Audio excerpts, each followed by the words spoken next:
존경하는 도민 여러분, 그리고 도정 발전을 위해 애쓰시고 계시는 지사님과 관계 공무원 여러분, 남원시 농업복지환경위원회 이정린 의원입니다. 저는 오늘 동북권 특별회계와 균형발전 정책에 관련한 도민의 목소리를 대신 전하고자 이 당상에 섰습니다. 전북자치도는 지역 균형발전 문제를 극복하기 위해 다양한 시도를 해왔습니다. 그중 동북권 특별회계는 균형발전의 상징적 제도라 할 수 있습니다. 균형발전은 단순한 재정의 문제가 아닙니다. 이는 곧 도민의 삶의 질 그리고 지역의 생존과 직결된 문제입니다. 오늘 드리는 질문은 도민의 눈높이에서 묻는 말이며 집행부가 반드시 답해야 할 책임이 있는 물음입니다. 의장님 먼저 지사님 단상으로. 네, 김관영 지사님 답변대로 나와주시기 바랍니다. 지사님, 어제 극한 폭우가 내려서 군산에 피해가 많다고 하는데 괜찮습니까? 네, 이 군산에 한 200년 빈도의 이 순식간에 굉장히 많은 폭우가 내려서 시민들이 상가가 많이 침수가 됐습니다. 어제 현장을 다녀왔고 오늘 지금 긴급 복구 어제부터 열심히 하고 있습니다만은 또 오늘 밤부터 내일 새벽에 또 추가적인 폭우가 지금 예상이 되고 있어서 걱정이 많습니다. 최선을 다하겠습니다. 예, 요즘 뭐 이게 국지성 폭우가 극한으로 이렇게 지역별로 이렇게 내리다 보니까 긴장을 하면서 지켜봐야 될 그런 현장인 것 같습니다. 오늘 저는 일문이답을 해서 이렇게 지사님과 이렇게 같이 단상에 섰는데 이 민의의 전당 본회장에서 제가 우리 동북권 주민을 대표해서 갖고 있는 애로사항을 우리 지사님과 격의 없이 논쟁하는 부분입니다. 그래서 우리 지사님 답변하실 때는 민의의 전당에 저는 도민을 대표한 대표로서 와 있기 때문에 격의 없이 솔선수범해서 솔직한 답변을 해주실 것을 부탁해 말씀드립니다. 지사님 이제 민선 8기 임기가 이제 9개월 남짓 남았는데요. 그동안 지사님께서는 전북 발전에서 큰 노력도 하셨고 또 많은 성과도 올린 걸로 알고 있습니다. 그간의 노고에 감사의 마음을 전하면서 그간 도정을 운영해서 통해 느끼신 소회에 대해서 간단하게 한 말씀 해주시기 바랍니다. 네, 그동안 도정을 제가 맡은 지 3년 조금 지났습니다만은 뭐 최선을 다해서 운영하고 또 우리 지역의 경제 부흥을 위해서 많은 노력을 하고 특별자치도 출범이라든가 또 여러 고비마다 우리 도의회에 있는 여러 의원님들께서 도와주시고 또 도민들께서 힘을 보태주셔서 상당한 성과가 또 있었다고 생각합니다. 또 한편으로는 또 아쉬운 부분들도 많이 있기 때문에 현재 여전히 진행 중인 많은 과제들 이런 것들을 앞으로 잘 헤쳐 나가야 되리라고 생각합니다. 예, 뭐 지난 3년 동안 뭐 저도 똑같은 임기에 들어서 민선 8기에 들어섰지만 우리 정부나 우리 전북에 크고 작은 사건들이 하도 많이 있었지만은 슬그럽게 잘 대처하셨다 이렇게 말씀드리면서 저는 이제 동북권 특별회계가 1단계, 2단계 사업이 2011년부터 2020년을 분석한 연구 보고서에 따르면은 동북권 특별회계는 지원을 통해서 잘하고 있다. 일자리도 많이 늘어나고 소득도 늘어나고 방문객 수도 증가했고 지역에 큰 변화를 가져왔다. 이렇게 보고서에 나타나고 있습니다. 특히 관광 분야도 전북에서는 심혈을 기울여야 할 분야이다. 이렇게 얘기합니다. 하지만 3단계 관광 분야는 일자리 창출이 매우 미약한 실정입니다. 이에 대해서 무엇이라고 판단하시는지 지사님 화면 한번 보시고 말씀해 주시기 바랍니다. 네, 의원님 말씀하신 것처럼 지금 10년간에 관한 평가 보고서가 나왔는데요. 그 결과 일자리 창출, 관광객도 일부 늘고 기업 유치도 뭐 53개 정도 된 것으로 나타나고 있습니다.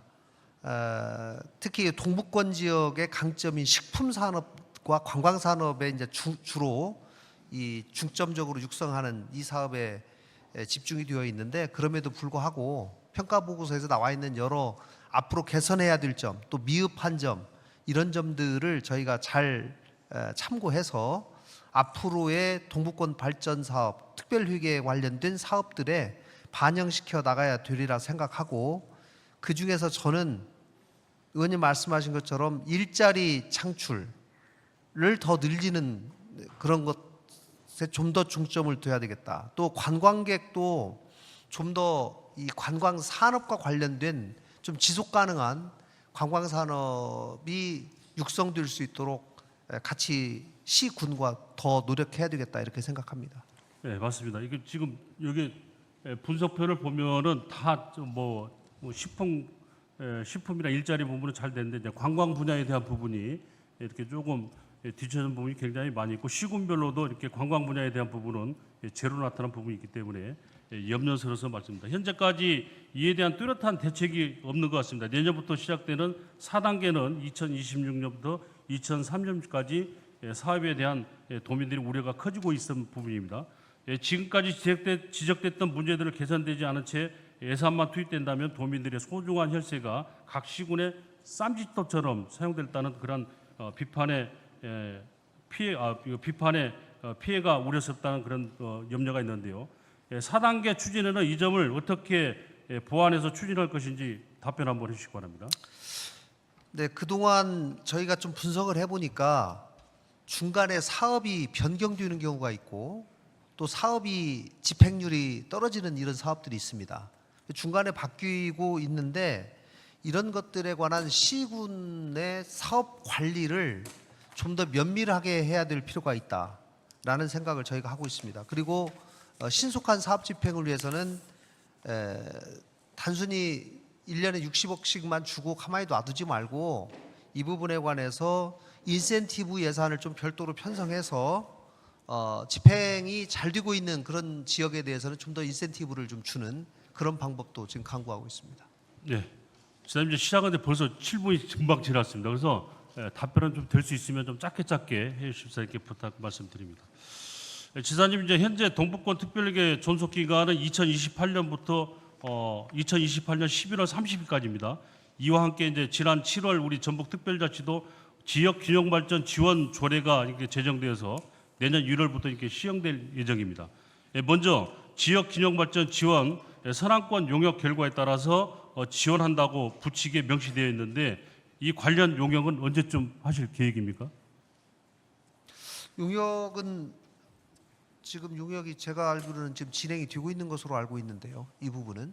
그런데 저는 어쨌든지 지금 지난번에 전북특별자치도 지역 균형 발전 조례가 올 7월 11일에 제정이 되고 내년 1월 1일부터 시행될 예정이지 않습니까? 네. 그래서 이거는 뭐 시행이 되는 거니까 거기에 맞춰서 지역균형발전 조례에 관해서는 시행을 하고 다만 우리 동북권 발전 특별회계가 28년 12월 31일까지가 시한이기 때문에 그러면 29년부터는 현재의 동북권을 그대로 연장해서 다시 오차를 할 것인지 아니면 지역균형발전하고 같이 묶어가지고 그 안에 여러 가지 특별규정을 두어서 할 것인지 이런 부분에 관해서는 전체적인 앞으로의 논의가 좀 필요하다고 생각합니다.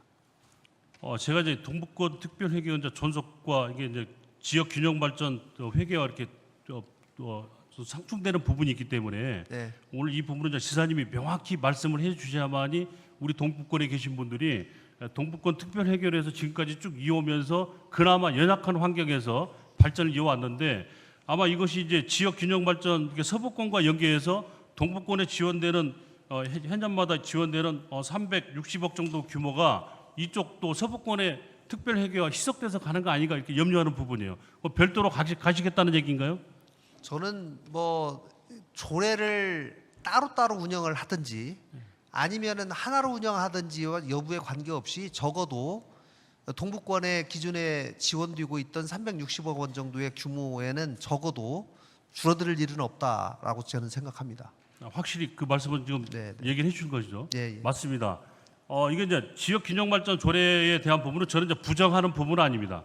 어느 지역이 되든 간에 인구 감소를 해서 소멸 지역으로 계속 가는 부분인데 동북권 지역은 소멸 지역이 그 전부터 계속 이어져 왔던 부분입니다. 그런데 이제 이 지역 균형 발전 조례가 만들어서 내년 1월부터 시행되는 부분에 예산이 또 특별 회계로 투입되는 부분에 두 개의 회계를 합쳐서 동북권 특별 회계에 들어간 예산을 줄여서 같이 나눠먹기 식으로 한다는 부분은 이제 받아들이기가 굉장히 힘든 부분입니다. 이 얘기는 이제 응급 환자에게 산소호흡기를 꽂아놨는데 그걸 뽑아서 이렇게 딴 데다 꽂는 얘기가 똑같은 얘기랑 같습니다. 그래서 지사님께서는 동북권 특별회계에 관련된 부분을 지속적으로 연장해서 갈 수 있도록 계속 관심을 가져주시고 거기에 대한 확실한 답을 해 주십사 말씀인데 다시 한번 거기에 대한 답변 부탁드리겠습니다. 예, 제가 도지사에 있는 동안은 동북권 특별회계에 지원하는 금액이 줄어드는 일은 없을 겁니다. 네. 동북권 특별회계의 그런 그 답은 이걸로 넘어가고요. 다음은 이제 우리 전라북도 주력 산업에 대해서 한번 여쭤보겠습니다. 우리 전북의 주력 산업은 탄소, 농생명, 바이오, 방위 산업이 대부분 서부권에 치중되어 있다는 것을 저는 이제 말씀드리고 싶어서 이 자리입니다. 정책, 예산, 행정 집중된 부분은 이제 전주 서부권에 또 이렇게 중심이 돼 있고요. 이게 남원, 장수, 무주, 진안, 임실, 순창은 동북권은 언제나 이렇게 나중에 변두리에 있습니다. 지난 수년간 도는 전북 대도약, 균형 발전, 성장을 외쳐왔지만은 하지만 그 결과는 명확합니다. 동북권은 인구 소멸 지역 위기에 처해 있고 산업 기반은 약화되어 있으며 청년은 떠났고 고령화는 전국 최고 수준입니다. 특히 동북권은 문화와 관광, 산림 자원을 갖추고 잠재력이 높은 거점 도심에도 불구하고 행정과 예산의 지원 체계는 여전히 단순히 분리 수준에 머물고 있습니다. 지사님, 실제 도정의 미래 성장 산업을 이끌어가고 있는 미래 산업국이 있습니다. 2024년도 예산을 제가 한번 살펴봤는데요. 서부권, 군산, 김제, 정읍, 부안, 고창 그리고 중부권 도시인 전주, 익산, 군산 이쪽으로 쏠림 현상이 심각합니다. 화면 한번 보실까요? 최근 본인이 요구한 미래산업국 예산을 살펴보면은 미래산업 성장 동력이라고 할 수 있는 기반 구축 산업이 1,362억 원입니다. 이 중에 동북권 사업은 고작 90억, 6.6%에 불과합니다. 지자체의 자본보조, 경상보조 사업비 또한 동북권은 32%에 불과합니다. 지사님, 동북권 주민들에게 당신들 지역은 주력 사업에서 제외됐다고 이렇게 말씀하실 겁니까? 그건 좀 지사님 사실 답변 한번 해주시고. 아닙니다. 제가 늘 말씀드리는 것처럼 농생명 산업의 수도를 지향하고 있고 농생명 산업의 주축 지역 중에 하나가 동북권입니다. 특히 무진장, 임순남 이쪽에서는 6차 산업과 관련된 농생명 산업을 집중적으로 육성하고 특성화된 농업들을 집중 육성하는 것이 대단히 중요하기 때문에 이 부분에 굉장히 저희가 심혈을 기울이고 있다는 말씀을 드리겠습니다. 자, 지사님, 제게 이제 우리 그 도에 아마 15개 실국이 있어요. 그러죠? 15개 실국 중에서 제가 이제 그 도정지를 하면서 이게 하나의 그 국만 이렇게 보는 거예요. 여기에 보면은 이제 이 국이 일하는 부분이 미래 첨단 산업국이에요. 우리 동북권은 미래 첨단 산업이 없다는 얘기예요. 그렇지 않습니까? 지사님 이것만 보더라도 한번 보시죠. 기반 구축 사업이라는 부분은 여기 이제 국비가 굉장히 많이 수반돼 있는 사업인데 그러면 동북권에는 이 미래 산업의 첨단에 대한 부분을 누가 발굴을 못해서 찾지 못했다 이렇게 얘기하십니까? 그러면 사업이 없다는 얘기인가요?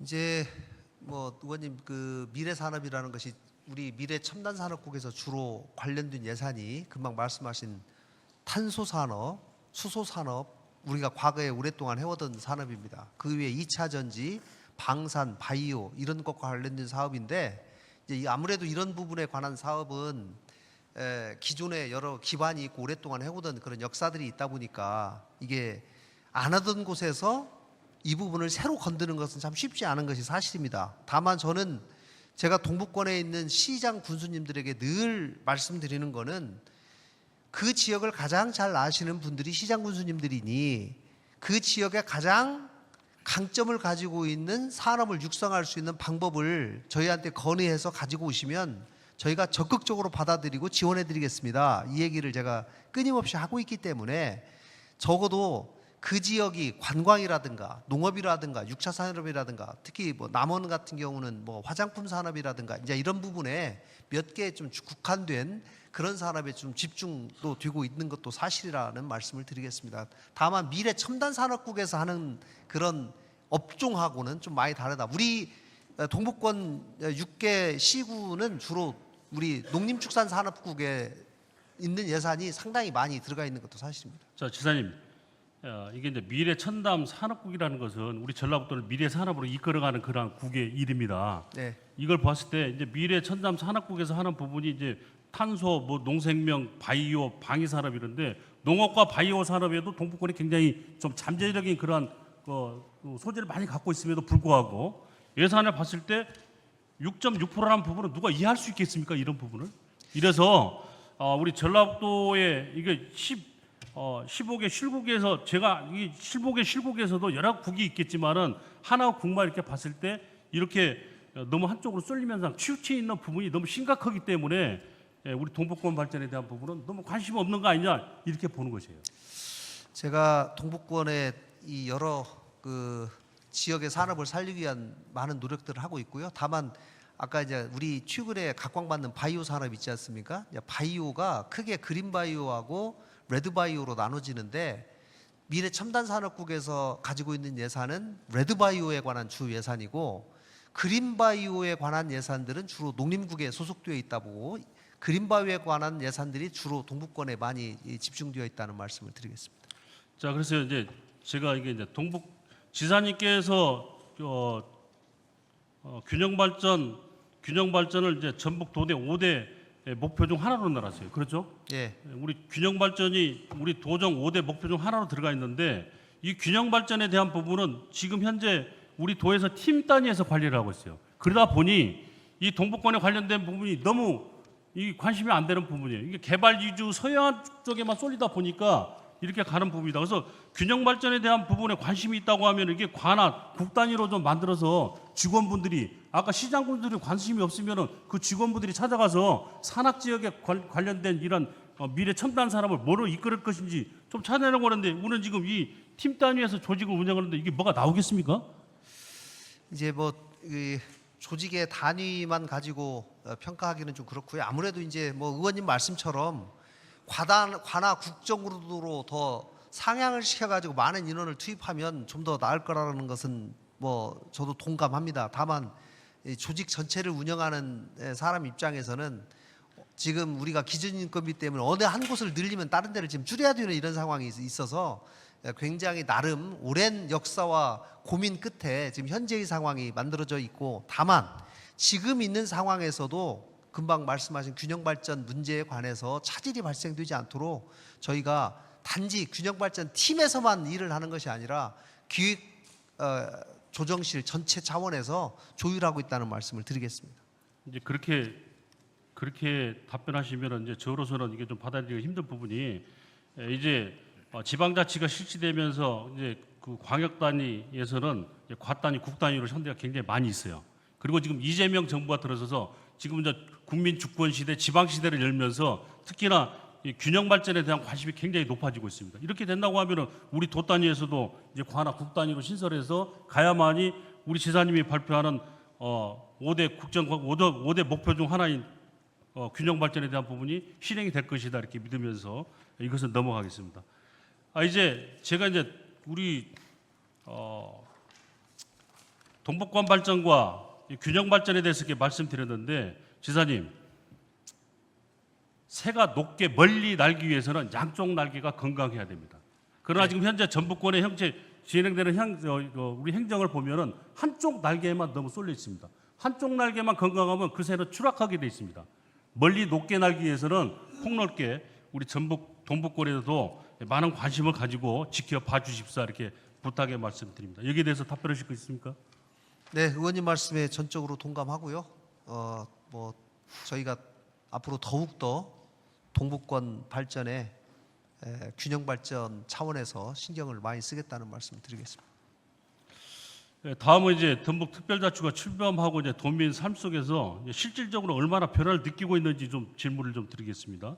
우리가 이제 128년 동안 전북에서 전북자치도가 이어오다가 이제 그 막을 내리고 특별자치도가 새롭게 출범했습니다. 제주, 강원에서 세 번째였습니다. 이런 행정 명칭만 변경한 게 아니라 산업화 과정에서 국가 식량 기지라는 이름으로 희생을 강요받았던 기업과 일자리 없이 청년들이 떠나며 주로 경제 지표가 전국 최하위에 머물렀던 우리 전북을 살리기 위한 특단의 조치였습니다. 글로벌 생명 도시를 비전으로 총 131개 그리고 조문과 330개의 특례를 기반으로 5대 핵심 산업으로 힘차게 출발했습니다.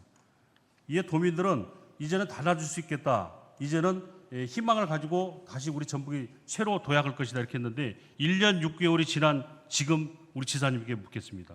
과연 무엇이 달라졌다고 생각하십니까? 답변해 주시기 바랍니다. 네, 지금 달라지고 있다고 생각합니다. 그리고 분명히 성과가 날 것이라고 생각하고요. 제주도가 저희보다 한 15년 먼저 시작을 했는데 실질적으로 여러 특례 조치들이 제도가 만들어지고 산업이 만들어지고 가시화가 돼서 일자리까지 늘어나는데 제주도 같은 경우는 7년 내지 8년 정도가 걸렸습니다. 그래서 저는 그 기간을 최대한 좀 당겨보자라고 하는 목표를 가지고 있고 지금 현재 저희가 전북특별법의 333개 특례 중에 75개의 사업을 현재 진행 중에 있습니다. 58개가 시행 중이고 나머지는 계획 중에 있습니다만은 현재 진행 중인 이런 사업들이 최대한 성과가 빨리 날 수 있도록 저도 당사자로서 그 누구보다도 마음이 급하고 가시적인 성과를 도민들에게 보여주고 싶은 욕심이 있기 때문에 더욱더 챙겨보겠다는 말씀을 드리겠습니다. 더 분발을 좀 많이 하셔야겠다 이렇게 말씀드립니다. 이게 우리 도민들이 받아들이는 부분은 이제 성과 홍보에 이렇게 그치지 않나, 피부에 와닿는 것이 너무 부족하다 이렇게 말씀드린 부분이기 때문에 특별자치도의 출범과 관련된 준비된 야심찬 부분들이 잘 실행될 수 있도록 좀 해주시기 바랍니다. 이 시간이 금방 가기 때문에 몇 개는 건너뛰겠습니다. 자료로 답하고요. 이제 기업 유치 성과에 대해서 질문 좀 드리겠습니다. 우리 도민 삶에 직결되는 일자리 창출과 직결되는 기업 유치 성과인데요. 기업 유치 성과 화면 한번 띄워주시기 바랍니다. 이게 이제 2-3번. 이걸 보면요, 이제 민선 8기 우리 지사님이 이제 출마하고 2005년 6월 기준으로 한번 보는 것입니다. 총 210건의 투자 협약을 체결했어요.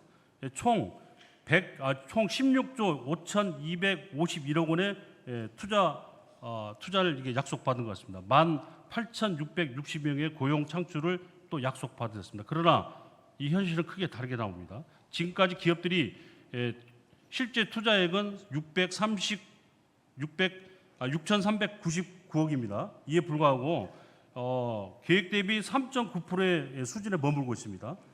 고용도 마찬가지입니다. 18,662명이라던 채용 결과는 실제 채용된 인력은 756명의 겨우 4%에 지나지 않습니다.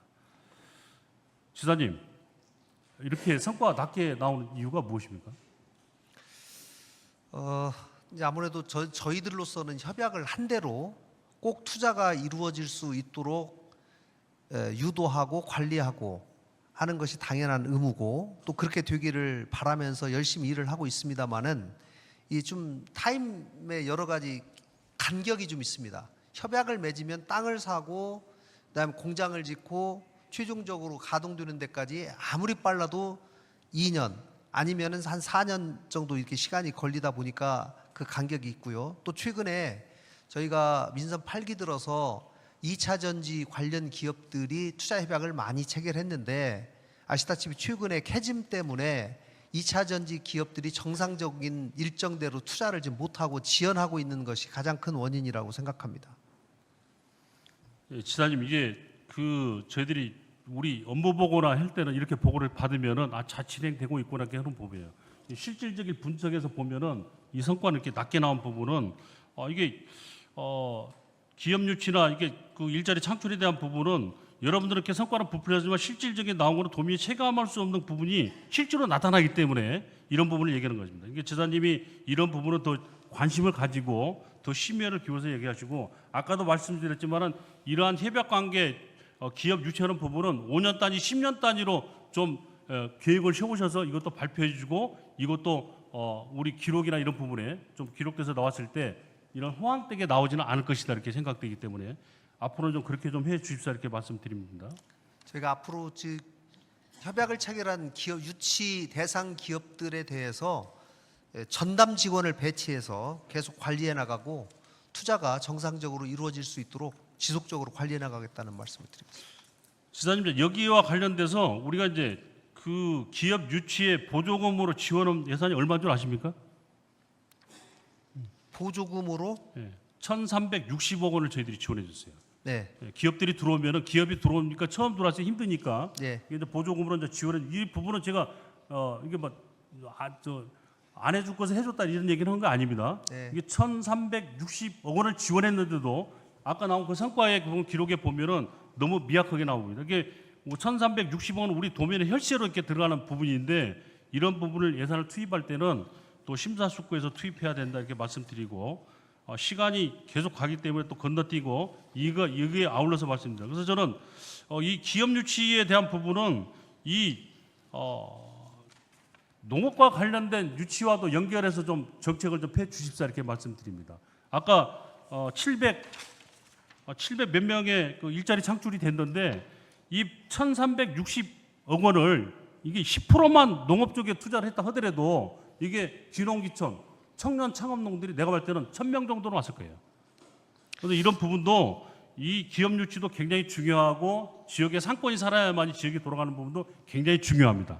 그렇지만은 실질적인 우리 전북이 안고 있는 환경에 맞는 그런 정책을 펼쳐서 지역 인구를 늘리는 부분은 농업과 관련된 부분도 접목시켜서 농업도 하나의 산업의 일환으로 일자리 창출을 연결해서 좀 일을 진행시켰으면 하는 바람인데 어떻게 생각하는지 답변해 주시기 바랍니다. 네, 간단하게 말씀드리겠습니다. 아까 의원님 말씀하신 기업 유치에 관련된 지원금 1,360억 원은 저희가 기업 유치에 관한 모든 투자가 끝났을 경우에만 지원하도록 되어 있기 때문에 협약을 체결했다 했고 저희가 지원하는 건 아니거든요. 이거는 실제로 일자리 창출을 다 확인하고 지원하고 있다는 말씀을 드리고요. 또 다만 식품과 관련된 여러 농생명 산업과 관련된 이런 기업들을 적극적으로 유치해서 지원하자 하는 거는 저희가 익산에 대한민국 식품 클러스터가 또 있지 않습니까? 그리고 이것과 연계된 우리 각 지역의 다양한 식품 기업들이 있기 때문에 이런 기업들을 귀농 귀촌 또 후계농 같이 연계해 가지고 지원하는 다양한 사업들을 저희가 하고 있습니다. 그래서 저희가 청년농과 관련해서는 사실 저희가 지금 대한민국 1등입니다. 그리고 농업 예산의 비율이 전국적으로 모든 시도에서도 1등을 하고 있습니다. 그래서 농업과 관련된 여러 청년농 육성이라든가 귀농 귀촌과 관련된 여러 예산들을 다 합쳐보면 저희가 결코 부족한 수준은 아니다는 말씀을 드리고 앞으로도 더 신경 써서 일자리가 그 부분에 늘어날 수 있도록 노력하겠습니다. 그렇게 좀 신경 써주시다 말씀드리고 제가 하나님 말씀드릴게요. 지금 귀농귀촌 하신 분들이 제 지역에 예를 들어 하나만 말씀드리겠습니다. 2009년도에 서울서 귀농하신 분이 우리 남원 운봉에 오셔가지고 이렇게 들깨, 참깨를 활용한 사업을 하시는데 연매출이 22억 원입니다. 또 이게 완주에 가면 또 서울에서 귀농하신 청년분이 애플망고를 해서 재배를 해서 매출이 2억 원이 넘습니다. 이런 분들이 동북권에 가면 어마어마하게 많이 있습니다. 그러니까 이 6차 산업으로 인해서 농업과 관련된 사업이 잠재력이 무궁무진하게 있음에도 불구하고 우리 전라북도 행정에서는 이런 기업 유치, 공장을 유치하고 산업을 유치한 쪽에만 너무 치우쳤다는 부분이기 때문에 제가 무궁무진한 그런 농업과 관련된 그런 희망이 있는 지역도 관심을 가지고 지켜봐 주십사. 그리고 아까 1,360억 원을 투자했을 때 이 일정 부분이라도 농업과 관련된 청년들에게 귀농귀촌한 청년들에게 이 돈을 보조금을 주지 마시고 일부 이자를 우리가 돈에서 보전해 줄 테니까 오십시오 이렇게 했을 때만 해도 많은 분들이 구름대처럼 밀려온다는 저는 자신하는데 좀 그렇게 행정을 좀 펼쳐 주십사 이렇게 부탁의 말씀드리고 이게 남은 시간이 이렇게 표기되는 거죠. 이제 금방금방 가네요. 또 지사님, 농촌 분야 예산 분야로 넘어가겠습니다. 이게 농촌 분야 예산 분야 화면 한번 띄워주시기 바랍니다. 4번입니다. 이 예산을 보면은 연도별로 분석할 때 농업 예산의 부분은 저는 줄었다 이렇게 보시는데 지사님 어떻게 보십니까? 저기 보시면은 지금 절대액은 지금 늘었는데 네. 이제 의원님 말씀하신 거는 비중이 지금 23년 13.2에서 13.3으로 올라갔다가 올해 12.8로 떨어졌으니까 줄어든 거 아니냐 이렇게 말씀하시는데 이제 이게 비중이 줄어든 거는 전체 다른 사회복지 쪽 예산이 갑자기 좀 많이 늘어나다 보니까 농업 쪽의 예산 비중은 좀 줄었습니다만 절대액을 보시면 23년 특히 24년에 비해서 무려 720억 정도가 72억 정도가 지금 늘은 상황입니다. 자, 지사님 이게 이제 늘어난 부분이 예. 우리가 이제 농생명 산업지구 뭐 예산이 있고 그래요. 네. 이런 예산이 이제 막 들어오다 보니까 예산이 많이 늘어난 건데 실제 지금 농업 예산이 농업이 굉장히 힘듭니다. 힘든 부분이 여러분 지사님도 아시겠지만 지금 자재값 상승, 인건비 상승, 또 유류대 상승, 또 이거 대출 받았으니까 금리도 상승하고 이런 부분이에요. 실제 우리 농민들은 지금 뜨거운 햇볕에 일하지만은 이게 계절 근로자들 인건비 주고 나면 손에 치는 돈이 별로 없어요. 이런 부분은 농업 예산이 실질적인 우리 농도 전라북도에서만큼은 농업 예산은 우리 농민들이 조금이라도 혜택을 볼 수 있는 부분을 감안하신다고 하면은 이 프로테지 올린 거 가지고는 저는 택도 없다고 보는 것이에요. 아까 말씀드렸지만은 지금 자재값이 얼마나 많이 올랐습니까? 인건비가 얼마나 많이 올랐습니까? 유류대, 금리, 이 농가들은 그걸 다 감수해가면서 일을 하는데 우리 도에서 정말 이거 실질적인 그런 피부에 와닿는 것을 분석한다고 하면은 이 농업 예산에 관련된 부분은 다른 예산과 분석해서 이렇게 몇 퍼센트 조금 올랐다 이렇게 얘기한 것은 정말 농업에 관심이 없다 저는 이렇게 보는 부분이에요. 그래서 내년 예산만큼은 지사님이 더 관심을 가지고 우리 농업을 이끌어가는 전라북도 도민들이 정말 기본권을 좀 받으면서 좀 행복한 그러한 농업에 종사할 수 있도록 좀 더 많은 예산을 좀 편성해 주십사 이렇게 부탁의 말씀드리는데 짧게 말씀 한번 해주시기 바랍니다. 네, 농민들의 여러 가지 경제 상황이나 경영 상황을 좀 더 세심하게 살펴가도록 하겠습니다.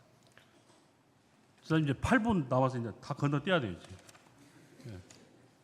다 건너뛰어야겠습니다. 네, 농생명 산업지구 이거 굉장히 중요한 부분입니다. 우리가 이제 이 농생명 산업지구는 우리 전라북도의 산업으로 이렇게 이끌어 와서 지금 하고 있는데 이 산업도 실질적인 우리 농가들과 이렇게 피부에 만나는 사업으로 이렇게 전환돼서 갈 수 있도록 더 관심을 가지고 지켜봐 주셔야 된다 이런 말입니다. 그래서 농생명 산업지구가 지정되면은 어디 농공단지 이렇게 유치하듯 이런 식으로 하면 안 되고 이 농생명 산업지구가 들어오면은 꾸준히 관심을 가지고 여기에 우리 농업과 생산과 직결돼서 판매 유통까지 이어질 수 있도록 관심을 가져주시다 이렇게 말씀드리고 여기는 국비 50% 예산이 막대한 예산이 들어가기 때문에 우리 도에서 막대한 관심을 가지고 지켜봐 주셔야 된다 이렇게 말씀드리고 이건 건너뛰겠습니다. 농업과 관련된 예산에 대해서 지사님 한간에서는 우리 이제 동북권 농민들이나 이런 부분 이런 얘기도 합니다. 이것은 이렇게 동북권에 관심이 없으면 차라리 우리 동북권을 경남이나 정남에다 떼서 줬으면 좋겠다 이런 얘기도 합니다. 근데 지사님 그러면 안 되겠죠? 그러면 되겠습니까? 네? 네. 그런 얘기가 나오면은 절대 안 됩니다. 이 동북권이 지금 온나라 현상으로 위기지만은 기회의 땅입니다. 지금 동북권에서 생산되는 농산물은 밖과 난 온도차가 높기 때문에 저장성이 높고 맛이 좋고 품질이 좋아서 이쪽으로 농산물 도매 시장 생산들이 쏠림을 현상을 하고 있는 부분입니다. 이런 지역을 더 관심 가지고 특화 단지 이런 부분을 좀 조성을 해서 농업을 좀 이끌어 가십사 부탁의 말씀드립니다. 이제 지방도에 관련된 부분 말씀드리겠습니다. 지방도에 관련된 우리가 지방도 이게 연장 키로수를 보면은 이게 1,683km예요.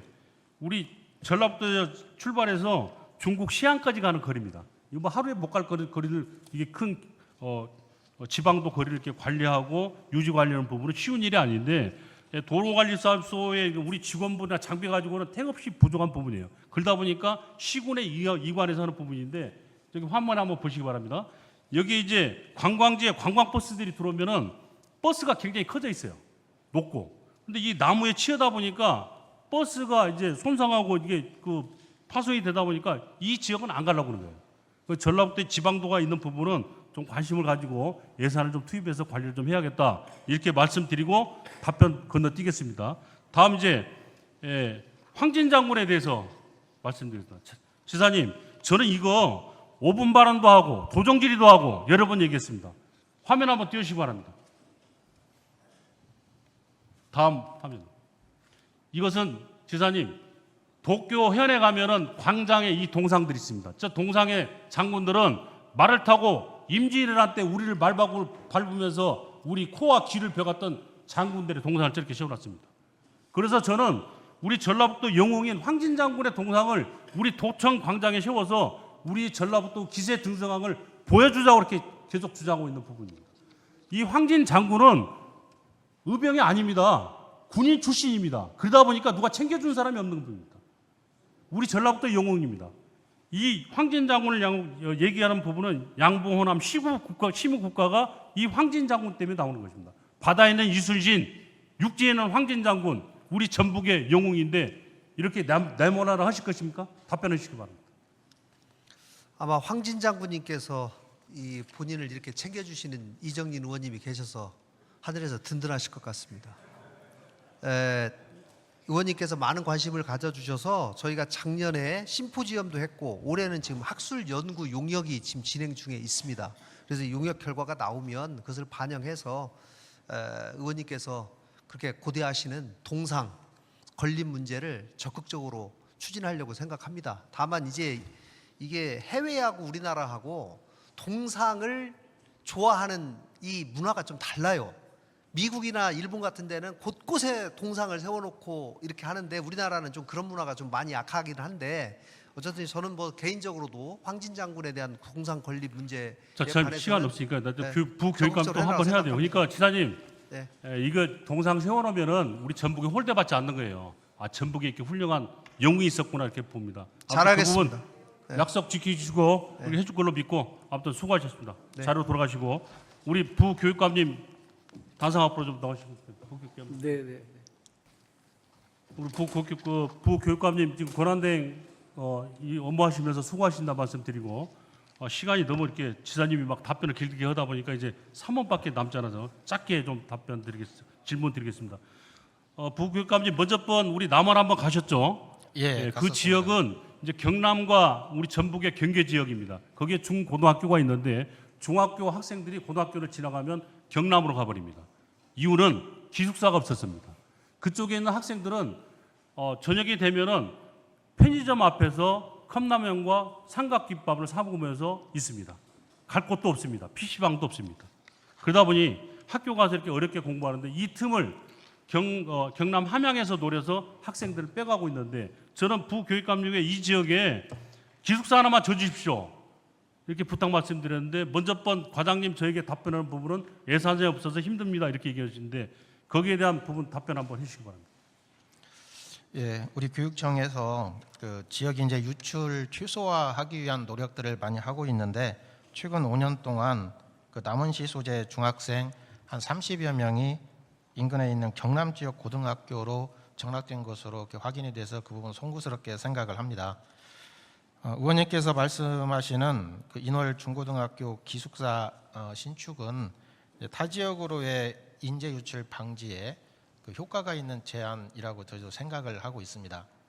다만 이제 남원 전체 중학교 졸업 예정자가 그 2025학년도에는 한 638명인데 이게 향후에 이제 감소를 해서 한 10여 년 후에는 350명대로 급감할 것으로 좀 예정이 돼 있고 당장 이제 교육 재정 부분도 좀 있고 또한 그 남원 동부권 그 4개 읍면에 있는 중학교 통합 논의도 그 일부 그 얘기가 되고 있는 걸로 알고 있습니다. 그래서 저희가 그 인월 중고등학교 기숙사 신축 그 필요성에는 공감을 하면서 다만 학생 수요나 재정 여건이나 지역사회의 여건을 좀 종합적으로 검토해서 추진할 필요가 있다고 이렇게 생각을 하고 있습니다. 공감을 하시는데 재정 여건이나 학생 수 때문에 어렵다 그런 얘기신가요? 예, 그 필요성은 자, 부교육감님, 이게 재정 여건이라 근데 그 행정상 학생 수가 줄고 어렵다 그러는데 학생 수가 줄게 만들고 있는 것입니다 지금.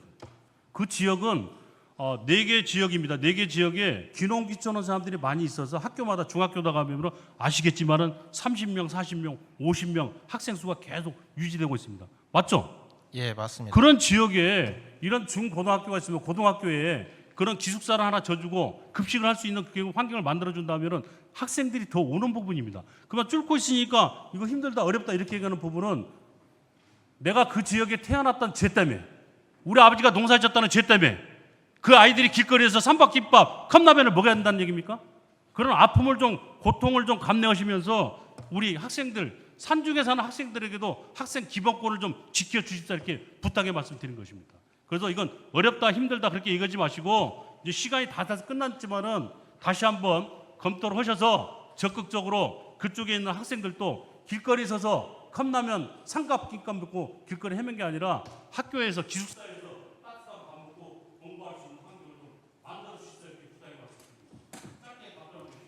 예, 그쪽 농산어촌 특히 동부권 지역 학생들의 그 학습권 보장 그리고 교육 환경 조성을 위해서 저희도 최선의 노력을 다하겠습니다.